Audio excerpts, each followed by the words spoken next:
नमस्कार मित्रांनो, मी आलेलो आहे पुणे देवगाव रोडवरील ऐतिहासिक अशा बुद्धविहाराला भेट देण्यासाठी, जेथे डॉक्टर बाबासाहेब आंबेडकरांनी आपल्या हयातीत बुद्ध धम्माची दीक्षा घेण्यापूर्वी 2 वर्ष अगोदर तिथे आपल्या हाताने स्वतः बुद्धिमूर्तीची स्थापना केलेली आहे. अशा ऐतिहासिक बुद्धविहाराला भेट देण्यासाठी मी आलेलो.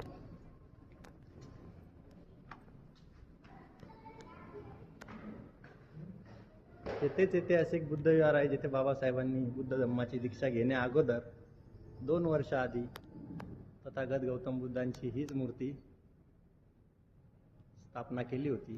हीच जागा, हेच बुद्धविहार, ऐतिहासिक बुद्धविहार. हीच ती मूर्ती आहे जी बाबासाहेबांनी स्थापन केली होती. अतिशय सुंदर अशी बुद्ध मूर्ती आहे. भारतीय संस्कृतीनुसार बनवलेली